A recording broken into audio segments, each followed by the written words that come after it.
कहानी की शुरुआत में हम मॉरिस नाम के एक शातिर चोर को देखते हैं जिसे बैंक से चोरी के केस में पुलिस ने पकड़कर उम्र भर की कैद के लिए दुनिया की सबसे सिक्योर जेल एल्कट्राज में कैद करने के लिए ले जा रहे होते हैं। एल्कट्राज एक ऐसी जेल है जिसे समंदर के बीच एक छोटे से आइलैंड पर बनाया गया है, यानी अगर कोई कैदी जेल तोड़कर बाहर भी आता है तब भी वो भाग नहीं सकता क्योंकि आगे उसका रास्ता पानी रोक लेता है। इसीलिए इस जेल को दुनिया का सबसे सिक्योर जेल का दर्जा हासिल था। यहाँ सिर्फ दुनिया के टॉप क्रिमिनल्स को रखा जाता, लेकिन जल्द ही इस जेल का रुतबा मिट्टी में मिलने वाला था क्योंकि अब इस जेल में एंट्री हो चुकी थी फ्रैंक मॉरिस नाम के एक शातिर चोर की, जो पहले भी कई बार जेल तोड़कर भाग चुका है। लेकिन इस बार मॉरिस थोड़ा घबरा गया क्योंकि ये जेल बहुत ही ज्यादा सिक्योर थी। मगर मॉरिस को यहाँ अपनी पूरी जिंदगी बिल्कुल भी नहीं बितानी थी। वो जल्द से जल्द इस जेल से भागना चाहता था। जेल में एंटर होते ही मॉरिस भाग जाने का सोचने लगा। मॉरिस को सर से पांव तक फुल चेकिंग करके उसे एक सेल में लॉक किया जाता है। एक गार्ड आकर मॉरिस से कहता है, वेलकम टू एल्कट्राज, और यहाँ से होती है असली कहानी शुरू। तभी अचानक एक बेल बजती है और सभी सेल के गेट्स ऑटोमेटिकली खुल जाते हैं। अफसर कैदियों को बाहर बुलाते हैं। इस जेल का डिसिप्लिन भी बहुत सख्त है। कैदियों को साफ सफाई और अपने टाइम पर सेल में जाने के रूल्स को फॉलो करना होता है। सब एक जैसा यूनिफॉर्म पहनकर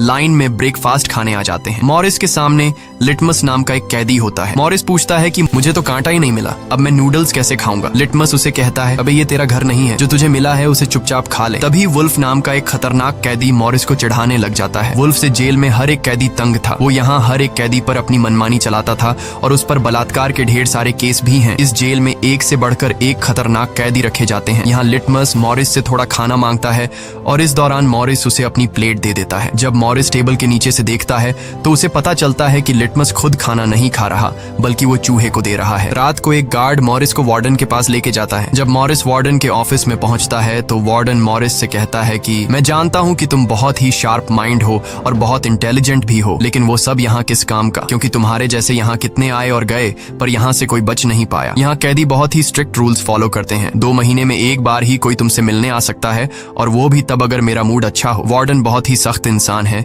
जो जरा सी गलती पर भी कैदियों को बहुत ही स्ट्रिक्ट पनिशमेंट देता है। वार्डन कहता है, यहाँ से भागने का सोचना भी मत, नहीं तो तुम्हारे टुकड़े टुकड़े कर दिए जाएंगे। जिस पर मॉरिस जवाब देता है, नहीं सर, आपके होते हुए यहाँ से कौन भागने का सोच सकता है। लेकिन असल में पहले दिन से ही मॉरिस के दिमाग में यहाँ से भागने की प्लानिंग शुरू हो चुकी थी। इस दौरान मॉरिस मौका देखते ही वार्डन का नेल कटर चुरा लेता है, जो वैसे तो बहुत ही छोटी सी चीज थी, पर मॉरिस को पता था कि एल्कट्राज जैसे जेल में इस छोटे से नेल कटर से भी बहुत बड़ा काम लिया जा सकता है। मॉरिस वापस सेल में आते ही इस नेल कटर को बाइबल में छुपा देता है। अगले दिन बाथरूम में वुल्फ फिर मॉरिस को परेशान करने लगता है, पर इस बार मॉरिस उसे छोड़ने वाला नहीं था। अब मॉरिस अपना असली रूप दिखाता है और उसे पकड़कर उसकी खूब धुलाई करता है। वुल्फ को पीटने के बाद अब मॉरिस का पूरे जेल में एक अलग रुतबा बन गया। हर कोई मॉरिस से डरने लगा। इसके बाद मॉरिस को लाइब्रेरी में काम दिया जाता है। वहाँ इंग्लिश नाम के एक आदमी से उसकी मुलाकात हो जाती है। वो इस जेल का सीनियर कैदी है। इंग्लिश को भी 2 आदमियों के कत्ल की वजह से उम्र भर की कैद सुनाई गई थी। उसने इस जेल में अपनी आधी जिंदगी गुजार दी थी। वो इस जेल के चप्पे चप्पे से वाकिफ है। उसे जेल की हर बात की खबर रहती है। उसे यह भी पता होता है कि आज सुबह मॉरिस और वुल्फ की लड़ाई हुई थी। वो मॉरिस को कुछ किताबें देता है जिन्हें मॉरिस को हर एक कैदी के सेल में पहुंचाना होता है। अगले सीन में खुले जगह को दिखाते हैं जहां कैदी कोई न कोई गेम खेल रहे होते हैं। तभी वो डॉक नाम का एक आर्टिस्ट से मिलता है जो खुद की पेंटिंग बना रहा होता है। डॉक एकदम सीधा साधा और डिसेंट इंसान है जो कई सालों से यहाँ सजा काट रहा है। उसे पेंटिंग करने का बहुत ही शौक था और अपना ज्यादातर वक्त वो पेंटिंग में ही लगाता। डॉक का कहना था कि एल्कट्राज जैसी जेल में कोई भी पागल हो सकता है, पर उसकी पेंटिंग की वजह से अब तक उसका दिमाग नॉर्मली चल रहा है। मॉरिस डॉक से पूछता है कि इस पेंटिंग में ये फूल क्यों बना के रखा हुआ है, तुम्हारी शर्ट में ऐसा तो कुछ नहीं। डॉक कहता है कि यह मेरी खुशी है जो सिर्फ पेंटिंग में है, मेरे मन में नहीं। उसके बाद मॉरिस जब अपने दाएं तरफ देखता है तो उसे ऊपर इंग्लिश दिखाई देता है। मॉरिस इंग्लिश की तरफ जाता है। जब मॉरिस उसके करीब जाता है तो उसके चेले मॉरिस को रोक देते हैं। तब इंग्लिश इशारा करता है कि अपना ही आदमी है, आने दो। मॉरिस उसके पास जाकर बैठ जाता है और तुरंत अपने दिल की बात छेड़ देता है। मॉरिस उससे कहता है कि यहाँ से बचने में आप मेरी मदद करेंगे। ये बात सुनकर इंग्लिश तो हंस पड़ता है। देखो बेटा, ये महज सिर्फ जेल नहीं है, ये हम सबकी कब्र है। यहाँ से निकलना है तो पहले हमें मरना पड़ेगा, तब जाके हमारी डेड बॉडी यहाँ से कब्रिस्तान तक पहुँच पाएगी। चलो मान भी लो कि तुम इन बड़ी दीवारों पर चढ़ भी गए और उसके बाद खतरनाक फोर्सेस को क्रॉस भी कर लिया और किसी जादुई शक्ति से तुम यहाँ के सैकड़ों गार्ड से बचकर जेल से बाहर भी निकल जाओ, तब भी यहाँ से भाग नहीं पाओगे क्योंकि आगे तुम्हारा रास्ता समुंदर रोक लेगा। इसलिए टाइम बर्बाद मत करो और चुपचाप सजा काट लो, कम से कम जिंदा तो बचे रहोगे। लेकिन मॉरिस अपने इरादे का पक्का था। वो हर हाल में इस जेल से भागना चाहता था। उस रात एक अफसर मॉरिस को बताता है कि तुम्हें कल से कारपेंट्री का काम दिया गया है, 1 घंटे का 50 सेंट्स दिहाड़ी भी दी जाएगी। मॉरिस फौरन इस काम के लिए राजी हुआ क्योंकि उसे लगा कि वहाँ उसे कोई ऐसा औजार मिल सकता है जिससे उसके भागने में काम आ सकता है। अगले दिन मॉरिस लिटमस से यहाँ से बचने का रास्ता पूछता है। लिटमस कहता है, अरे ये तो बहुत ही आसान है, हर सेल में एक एयर वेंट होता है, उसके जरिए तुम छत पर पहुंच सकते हो, वहाँ से शायद तुम बच पाओ। और मॉरिस की बातों पर मुस्कुराते हुए वहाँ से चला जाता है। तब डॉक मॉरिस को खबरदार कर देता है कि वुल्फ तुम्हारी तरफ आ रहा है। तभी वुल्फ मॉरिस पर चाकू से वार करने आता है। मॉरिस अपना कोट हाथ में लपेटकर उसके साथ लड़ने लग जाता है। इतने में एक गार्ड उसे रोकने आता है तो वुल्फ गार्ड पर भी चाकू से वार कर देता है। अब मामला बिगड़ जाता है और वॉच टावर का गार्ड शूट करने लगता है। तब जाकर मॉरिस और वुल्फ लड़ना बंद करते हैं। मॉरिस को पता नहीं था कि वॉच टावर पर भी एक गार्ड है। वो अब एक एक करके इस जेल की हर बात को नोटिस करने लग जाता है। मॉरिस और वुल्फ को गार्ड्स डी ब्लॉक में ले जाते हैं, जहाँ रात भर कैदियों को अंधेरे में रखकर टॉर्चर किया जाता है। ये एक ऐसा सेल था जहाँ कोई भी कैदी नहीं जाना चाहता था। जाने से पहले वुल्फ मॉरिस को धमकाता है कि बेटा, तेरी मौत तो मेरे हाथों होगी। उस रात मॉरिस को तरह तरह के टॉर्चर्स सहने पड़ जाते हैं, जिससे उसकी हालत काफी खराब हो जाती है। 2 हफ्ते तक इस अंधेरे वाले सेल में रहने के बाद उसे वापस उसके सेल में लेके आते हैं, जहां लिटमस अपने पालतू चूहे से मॉरिस को एक नोट भेजता है जिसमें लिखा होता है, वेलकम बैक मॉरिस। एक दिन चार्ली नाम का एक नया कैदी आता है जिसे मॉरिस के पास वाले सेल में रखा जाता है। मॉरिस और चार्ली में जल्दी दोस्ती हो जाती है। मॉरिस फिर उसे अपने दूसरे दोस्तों से भी मिलवाता है। उसी समय वार्डन बिना किसी को बताए हर एक कैदी के सेल को चेक करता है। जब वो डॉग के सेल में जाता है तो डॉग के सेल में उसके बनाए हुए कई पेंटिंग्स होते हैं। वार्डन हैरान रह जाता है कि दिन ब दिन उसकी पेंटिंग तो बढ़ती जा रही है। डॉग ने वार्डन की पेंटिंग भी बना के रखी होती है। उसे देखकर वार्डन मुस्कुराने लग जाता है, लेकिन पता नहीं क्यों अगले दिन वार्डन डॉग के सेल में बनाई गई सभी पेंटिंग्स को बाहर फेंकने का गार्ड्स को ऑर्डर देता है। वार्डन के इस फैसले ने डॉग को अंदर से पूरी तरह तोड़ दिया, क्योंकि डॉग सिर्फ अपनी पेंटिंग के ही सहारे जिंदा था। वह अपने हर एक बनाए हुए पेंटिंग से बहुत प्यार करता था, क्योंकि यहाँ उसकी सिर्फ एक ही खुशी थी और वो भी उस बेचारे से छीन ली गई। मॉरिस उसे समझाता है कि कोई बात नहीं, वो सिर्फ पेंटिंग ही तो थी, तुम और भी बना सकते हो। लेकिन डॉग इस सदमे से बाहर नहीं आ पा रहा था। अगले दिन उसे देखकर मॉरिस गार्ड से कहता है कि प्लीज डॉग पर नजर रखिए, वो बहुत ही परेशान दिख रहा है, कहीं वो खुद को नुकसान न पहुंचा ले। फिर गार्ड मॉरिस को कहता है, तुम अपने काम से काम रखो। डॉग को भी मॉरिस के साथ कारपेंटर का काम दिया जाता है। तभी डॉग छुपकर मॉरिस की जेब में कुछ रख देता है। उसके बाद वो एक गार्ड को बुलाता है और कारपेंटरी के लिए दी गई कुल्हाड़ी से अपनी 3 उंगलियां काट लेता है और कहता है कि जिन उंगलियों से मैं पेंट नहीं कर सकता उनकी मुझे जरूरत नहीं है। यह कहकर वो चिल्लाने लग जाता है। तब गार्ड उसे पकड़ कर ले जाते हैं। मॉरिस देखता है कि डॉग ने उसके कोट में वही फूल डाल दिया है जिससे उसने अपनी पेंटिंग बनाई थी। शायद वो मॉरिस को बताना चाहता है कि इन लोगों ने मेरी खुशी मुझसे छीन ली। मॉरिस डॉग की कटी हुई उंगलियां उठाकर एक डिब्बे में डालता है और गार्ड को देखकर कहता है कि जाओ अपने वार्डन को दे दो, वो इसे देखकर बहुत खुश होगा। अगले दिन मॉरिस अपने सेल में बैठा होता है। तभी वो देखता है कि एक कॉकरोच एयर वेंट के अंदर जा रहा है, जिससे उसे अंदाजा हो जाता है कि यहाँ से बाहर जाने का कोई रास्ता जरूर होगा। इतने में इंग्लिश आकर बताता है कि डॉग ने खुद की उंगलियां इसलिए काटी क्योंकि उसे पेंटिंग करने की परमिशन रद्द कर दी गई थी, इसीलिए उसने तंग होकर अपनी उंगलियां काट ली। यह जानकर मॉरिस को बहुत गुस्सा आता है। अगले दिन डाइनिंग हॉल में वार्डन मॉरिस से पूछता है कि तुम इस डॉग को इतना सपोर्ट क्यों कर रहे हो। वह कहता है ऐसा कुछ नहीं है। ये कहकर मॉरिस वापस टेबल पर जाकर बैठ जाता है। वहाँ उसकी मुलाकात 2 भाइयों जॉन और क्लैरेंस से होती है, पर मॉरिस उनसे ऐसे बात करता है जैसे वह उन्हें पहले से जानता हो। जॉन और क्लैरेंस दरअसल ये दोनों किसी और जेल में मॉरिस के गैंग में थे। जॉन को अब जेल से भागने का काम आसान लगने लगा, क्योंकि ये दोनों भाई मॉरिस की तरह शार्प माइंड थे और अब ये तीनों जेल से भागने की प्लानिंग करने लगे। दोपहर को चार्ली की गर्लफ्रेंड उससे मिलने आती है। दूसरी तरफ इंग्लिश की बेटी उससे मिलने आई होती है। इंग्लिश अपनी बेटी को देखते ही उसकी आंखों में आंसू आ जाते हैं, क्योंकि उसकी बेटी उसकी गैर मौजूदगी में काफी बड़ी हो चुकी थी और इंग्लिश को अपनी बेटी का बचपन न देख पाने का बहुत अफसोस था। दूसरी तरफ चार्ली को उसकी वाइफ बताती है कि तुम्हारी माँ बहुत बीमार है और डॉक्टर कहते हैं कि वह 1-2 महीनों से ज्यादा नहीं बच पाएंगी। ये बात सुनकर अब चार्ली भी अल्काट्राज से भागने का सोचने लगता है और इतने में गार्ड आकर कहता है कि बात करने का समय खत्म हो चुका है। अब चार्ली बहुत परेशान होता है। वह उस रात मॉरिस से कहता है कि अगर तुम यहाँ से भागने का प्लान बनाओ तो मुझे भी शामिल कर लेना। अगले दिन मॉरिस, चार्ली, जॉन और क्लैरेंस की मीटिंग होती है। तब मॉरिस उन्हें बताता है कि हर सेल का एयर वेंट ऊपर छत पर खुलता है और दूसरी बात ये कि ये जगह खारे पानी से भरे समुद्र के बीच है, जिसकी वजह से दीवारें कमजोर हो गई हैं। मेरे पास एक नेल कटर है और मैंने खुदाई पहले से शुरू भी कर दी है। अगर मैं थोड़ा थोड़ा करके खोदूं और एक छोटा सा टनल बनाकर छत पर पहुंच जाऊं तो इस इस जगह की जांच करने के बाद पता चल जाएगा कि यहाँ से कैसे भागा जा सकता है। जॉन पूछता है कि रात को अगर गार्ड्स को पता चल गया कि तुम अपने सेल में नहीं हो तो उन्हें शक नहीं होगा क्या? तभी क्लैरेंस बताता है कि इस मसले का हल मेरे पास है। वो कहता है कि यहाँ मेरे पहचान का एक बार्बर है जो कैदियों के बाल काटता है। वह हमें बाल सप्लाई कर सकता है और उसे यूज करके हम एक डमी हेड बनाकर उसे बेड पर लिटा देंगे, जिसके बाद अगर हम दीवार की सुरंग से निकलकर ऊपर छत पर भी होंगे तब गार्ड्स को शक नहीं होगा क्योंकि हमारे सेल के बेड पर नकली सिर रखे होंगे। पर बात अभी भी वहीं अटकी हुई थी कि जेल से तो निकल जाएंगे लेकिन समुद्र का पानी कैसे पार करेंगे। मॉरिस जॉन से कहता है, देखो इसमें मुझे तुम्हारी मदद की जरूरत पड़ेगी। तुम तो क्लोजिंग डिपार्टमेंट में काम करते हो, वहाँ तुम्हें उन पुलिस अफसरों के लिए बनाए गए रेनकोट्स मिल जाएंगे, तो तुम कुछ रेनकोट्स चुरा कर मुझे दे देना। हम उससे एक ट्यूब बोट और लाइफ जैकेट बनाकर समुद्र को पार कर सकते हैं। यहाँ चार्ली कहता है, भाई मुझे भी कोई काम दो, मैं भी तुम लोगों की मदद करना चाहता हूँ। मॉरिस चार्ली से कहता है कि जब मैं वेंटिलेशन की जाली खोदूं तो तुम पहरा देना ताकि कोई गार्ड हमें देख न ले, और जब तुम खोदोगे तब मैं पहरा दूंगा। मॉरिस का प्लान सभी को पसंद आता है और उसी रात में काम शुरू कर देते हैं, लेकिन दीवार खोदने के लिए नेल कटर बहुत छोटा था जिसे चलाने में मॉरिस को बहुत जोर लगाना पड़ता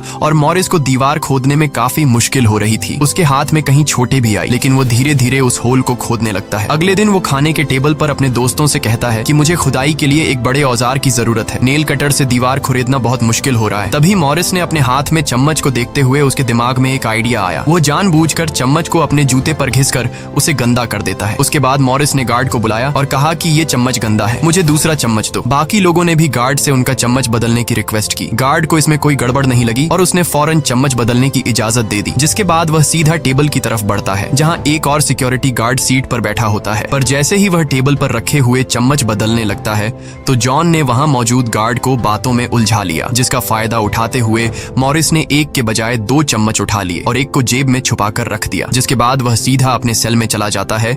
रात को इंग्लिश उसे बुक देने आता है तो मॉरिस पूछता है कि क्या यहाँ पर वेल्डिंग करने वाला कोई इक्विपमेंट मिलेगा। इंग्लिश समझ जाता है कि मॉरिस के सिर पर अब भी जेल से भाग निकलने का भूत सवार है। वह कहता है कि मैं तुम्हें पहले भी बता चुका हूँ कि तुम्हारी कोशिश बेकार हो जाएगी क्योंकि तुम पकड़े जाओगे और शायद अपनी जान भी गंवा दोगे। इतने सालों में मुझे कभी भागने का ख्याल नहीं आया क्योंकि मैं जानता हूँ ये इम्पॉसिबल है, लेकिन तुम जिद्दी हो तो मैं क्या कर सकता हूँ, करो कोशिश। लेकिन मॉरिस को उसकी वार्निंग का कोई फर्क नहीं पड़ता। वह अगले दिन लिटमस से माचिस मांगता है और कहता है कि अगर आप मेरी मदद करेंगे तो मैं आपके चूहे को अपने हिस्से का खाना हर रोज दूंगा। लिटमस खुश होकर ये डील मान जाता है क्योंकि लिटमस को चूहा बहुत पसंद था। उसी रात लिटमस मॉरिस को अपने माचिस पास कराता है। मॉरिस नेल कटर के एक हैंडल को निकालता है जिससे वह एक छोटा सा बेलचा बनाने जा रहा होता है। फिर वह चम्मच को तोड़कर नेल कटर की हैंडल से जोड़ लेता है। फिर माचिस चलाकर दोनों को अच्छी तरह से वेल्ड करके एक नुकीला औजार तैयार कर लेता है। बस फिर क्या था, वो वेंट के चारों ओर खुदाई शुरू करता है। चार्ली पहरा देता है। अगर कोई गार्ड उस तरफ आया तो वह तुरंत सीटी मारकर मॉरिस को सिग्नल देगा, पर पहरा देते देते चार्ली की आंख लग जाती है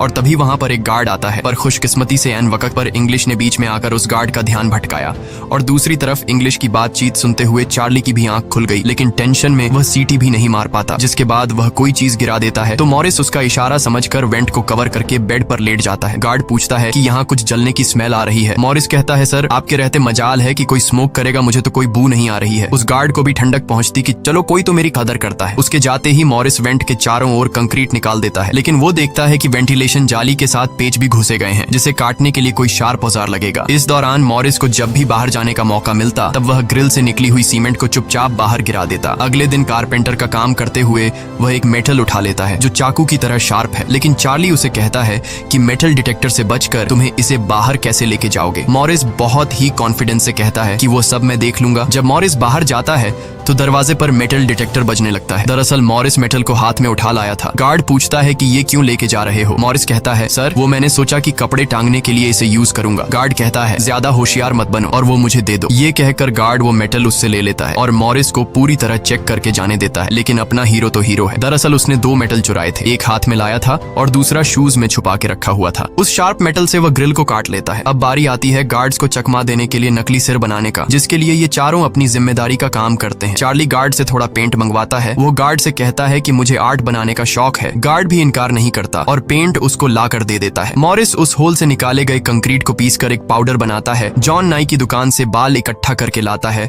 और क्लैरेंस लाइब्रेरी से पुरानी किताबें इकट्ठा कर लेता है। सारा सामान इकट्ठा होने के बाद मॉरिस पानी और पुराने मैगजीन का इस्तेमाल करके एक डमी सिर बनाने लगता है, जिसके ऊपर पेंट और नकली बाल लगाकर बिल्कुल रियल दिखने वाला एक नकली सिर तैयार कर लेता है। साथ ही साथ मॉरिस ने अपने प्लान को और मजबूत करने के लिए नकली कार्डबोर्ड बनाए जिससे कोई शक नहीं कर पाएगा कि सामने की दीवार में किसी ने सुरंग बनाई है। एक रात मॉरिस ने अकेले ही ऊपर जाने का फैसला किया, जिसके लिए उसने अपनी बनाई गई नकली खोपड़ी को बेड पर रखा और उसे गर्दन तक कंबल से ढक लिया। जिसके बाद वह नकली कार्डबोर्ड लेकर सुरंग से बाहर निकल आता है। वहां मॉरिस पाइप्स को पकड़कर धीरे धीरे ऊपर छत पर चढ़ जाता है। दूसरी तरफ चार्ली बाहर पहरा दे रहा होता है। छत पर पहुंचने के बाद मॉरिस देखता है कि वहां ऊपर एक लोहे का ग्रिल है जिस तक वह कूद कर भी नहीं पहुंच पाता। इसी बीच एक गार्ड आता है और चार्ली से पूछता है कि इतनी देर रात तक तुम पेंट क्यों कर रहे हो और तुम्हारा दोस्त मॉरिस आज इतनी जल्दी क्यों सो गया। चार्ली कहता है कि जी सर, आज मॉरिस कारपेंट्री का काम करते हुए थक गया था, इसलिए वह जल्दी सो गया। तभी अचानक गार्ड के हाथ से उसकी लाठी नीचे गिर जाती है। उसे उठाते हुए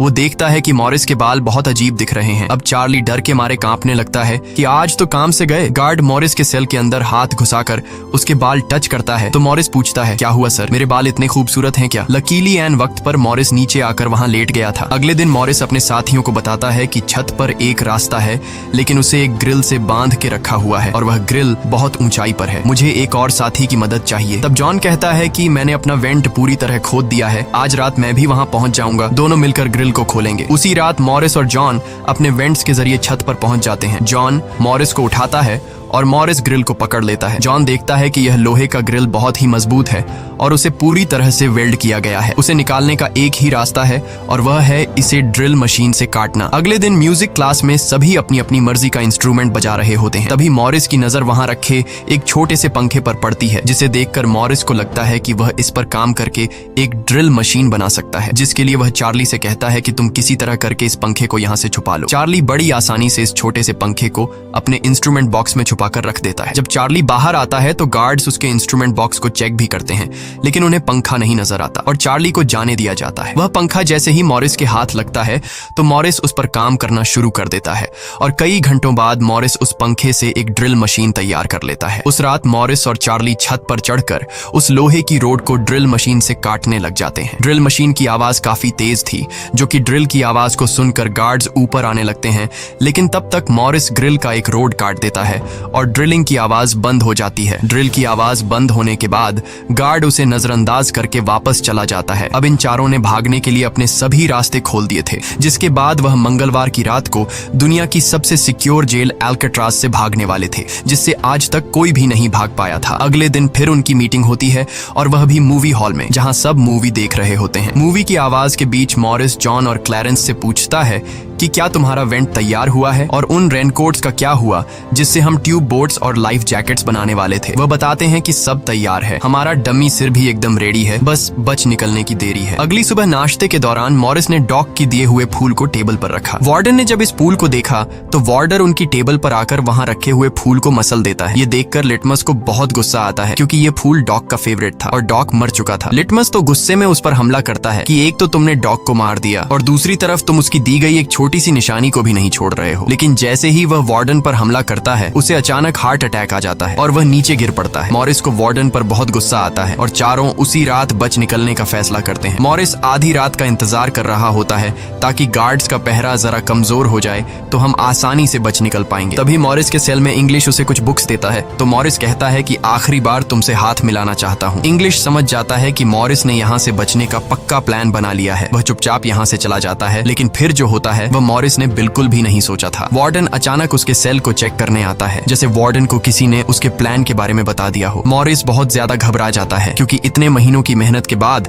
उसकी मेहनत पर पानी फिरने वाला था। वार्डन ने मॉरिस के सेल के हर एक कोने को चेक करने का हुक्म दिया। गार्ड मॉरिस के सेल की हर एक चीज को चेक करता है, लेकिन मॉरिस कोई आम कैदी नहीं था कि उसने कोई छोटा मोटा प्लान बनाया था, बल्कि उसने एकदम साफ और परफेक्ट प्लान बनाया था, जिसे वार्डन तो क्या बल्कि वार्डन का दादा भी नहीं पकड़ सकता था। यहाँ तक कि गार्ड ने जब खास उस जगह से सूटकेस हटाया जहां मॉरिस ने सुरंग करके भागने का रास्ता बनाया था, तो वहां भी मॉरिस नहीं पकड़ा गया क्योंकि उसने पहले से ही एक नकली कार्डबोर्ड बनाकर दीवार में बिल्कुल बारीकी से फिट कर लिया था। जब वहां कुछ नहीं मिलता तो वार्डन और गार्ड चले जाते हैं, लेकिन गार्ड बताता है कि मॉरिस और चार्ली रात भर बातें करते रहते हैं, मुझे तो दाल में कुछ काला लग रहा है। वार्डन कहता है ठीक है, कल तुम मॉरिस का सेल चेंज कर दो जिससे वो दोनों न साथ रहेंगे और न ही बात कर पाएंगे। अगले दिन ब्रेकफास्ट के टाइम पर वुल्फ मॉरिस को फिर धमकाता है और मॉरिस से कहता है कि आज रात तुम्हारी आखिरी रात होगी। मॉरिस अपने साथियों से कहता है कि यह गधा ठीक कह रहा है, आज रात यहाँ मेरी आखिरी रात ही होगी। लेकिन दोपहर को ही वुल्फ मॉरिस पर चाकू से वार करने जाता है। तभी इंग्लिश बीच में आकर वुल्फ को पकड़ लेता है। दरअसल इंग्लिश भी मॉरिस की मदद करना चाहता है, वह कामयाब हो या ना हो, लेकिन इंग्लिश मॉरिस के काम में मदद करना चाहता है। उस रात मॉरिस, जॉन, क्लैरेंस और चार्ली ने अपने अपने वेंट के रास्ते से निकलकर ऊपर छत पर मिलने का फैसला किया। यहाँ तो चार्ली अपने साथियों के साथ भागने के लिए राजी हो जाता है, लेकिन फिर जैसे ही वह सेल में पहुंचता है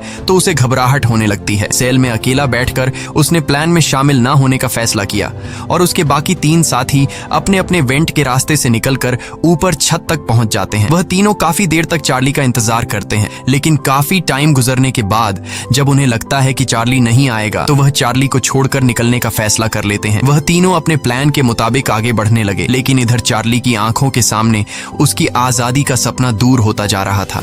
वह तीनों धीरे धीरे सर्चलाइट से छुपकर भागने लगे। इस तरह से वह छुप छुप कर बिल्डिंग के एंड पर पहुंच जाते हैं। तभी सेल में बैठे चार्ली के दिल में जोश आता है और वह भी भागने का इरादा कर लेता है। वह अपने वेंट के रास्ते से निकलकर ऊपर छत तक पहुंच जाता है, लेकिन अब बहुत देर हो चुकी थी क्योंकि वह अकेला वहां ऊपर के उस दरवाजे तक नहीं पहुंच पा रहा था। यानी उसने अपनी आजादी का मौका डर की वजह से गंवा दिया। दूसरी तरफ वह तीनों छत पर पाइप से लटक कर नीचे जमीन पर आ जाते हैं और टावर में बैठे सिक्योरिटी गार्ड की नजरों से बचते हुए जेल की आखिरी दीवार तक पहुंच जाते हैं। और फिर वह तीनों बारी बारी उस फेंस की दीवार पर चढ़कर जेल से बाहर निकल आते हैं। अब वह तीनों तेजी से दौड़ते हुए समंदर के किनारे आ गए। फिर वह तीनों रेनकोट को निकालकर उसमें मुंह के जरिए हवा भरने लग जाते हैं। मुंह से भरने में उन्हें काफी टाइम लग रहा था, लेकिन इसके अलावा उनके पास कोई दूसरा रास्ता नहीं था। इसीलिए वह तीनों अपनी पूरी जान लगाकर जैसे तैसे करके रेनकोट से बनी ट्यूब बोट को आखिरकार फुला देते हैं और बोट को पानी में डाल देते हैं। इस तरह से यह तीनों अल्काट्राज के रुतबे को मट्टी में मिलाते हुए भाग जाते हैं। अगली सुबह एक गार्ड हर सेल को चेक कर रहा होता है। शुरुआत में गार्ड को सब कुछ नॉर्मल दिखाई देता है, लेकिन जब वो चार्ली के पास पहुंचते हैं तो चार्ली अपने सेल में भूत की तरह खड़ा होता है और दिल ही दिल में खुद को ताने दे रहा होता है कि काश कल रात को थोड़ा सा हिम्मत जुटा लेता तो शायद बाकी लोगों के साथ बच निकल जाता। गार्ड पूछता है कि तुम्हारा दोस्त यह इतनी देर तक क्यों सो रहा है। यह कहकर वो मॉरिस के सेल में जाकर उसे आवाज देता है, लेकिन मॉरिस की तरफ से कोई जवाब नहीं मिलता तो गार्ड को गुस्सा आता है और वो सेल खोलकर उसे बालों से पकड़कर उठाने की कोशिश करता है। लेकिन जब गार्ड उसे जोर से ऊपर की तरफ खींचता है तो सिर नीचे गिर जाता है। यह देखकर गार्ड के पैरों तले जमीन ही खिसक गई, क्योंकि मॉरिस अब सेल में नहीं बल्कि बाहरी दुनिया के मजे ले रहा है। बेड पर तो उसने अपना डमी हेड छोड़ दिया था, जिसके बाद पूरे अल्काट्राज में सायरन बजने लग जाते हैं। पूरे जेल में यह बात फैल गई कि जेल से कुछ कैदी भाग चुके हैं, जिसके बाद वार्डन जेल के चप्पे चप्पे में उन तीनों को ढूंढने लगता है। जब वो तीनों जेल के अंदर नहीं मिलते तो वार्डन समुद्र में एक सर्च ऑपरेशन चलाता है। वार्डन को यकीन नहीं होता कि वो तीनों बच निकल गए। उसे लगता है कि जरूर तीनों पानी में मरे होंगे, पर अंदर ही अंदर वार्डन जानता था कि वो तीनों बहुत ही स्ट्रांग थे। उन तीनों ने समुद्र के पानी को पार करके अब आजादी का सांस ले रहे होंगे। वार्डन से हेडक्वार्टर के अफसर सवाल पे सवाल उठा रहे होते हैं, तुम क्या सो रहे थे जब वो तीनों बच निकले। वार्डन बहुत ही टेंशन में होता है, लेकिन तभी वहां पर वार्डन को डॉग का वही फेवरेट फूल मिलता है। इसका मतलब ये था कि मॉरिस वार्डन से डॉग का बदला भी लेना चाहता था। तब सर्च टीम का हेड आकर बताता है कि सर, हर तरफ सर्च हो चुका है, लेकिन उनकी बॉडीज नहीं मिली। अब वार्डन अपनी नौकरी और खुद की इमेज बचाने के लिए उसे कहता है कि जैसा मैं कहता हूँ वैसे रिपोर्ट लिखो कि उन तीनों ने बचने की कोशिश की, लेकिन वो तीनों पानी में डूबकर मर गए। लेकिन वॉल्टन की इस बात पर किसी को भी भरोसा नहीं हुआ, जिसके बाद मॉरिस अल्काट्राज जेल तोड़ने से पूरी दुनिया में जीनियस के नाम से मशहूर हुआ। इस घटना के 1 साल के बाद अल्काट्राज जेल को बंद कर दिया गया, क्योंकि अब इसकी कोई गारंटी नहीं थी कि यहाँ से कोई बच नहीं सकता। इस तरह से सच्ची कहानी पर बनाई गई ये फिल्म खत्म हो जाती है। अगर वीडियो आपको अच्छी लगी हो तो हमारे चैनल को सब्सक्राइब और वीडियो को लाइक जरूर कीजिएगा।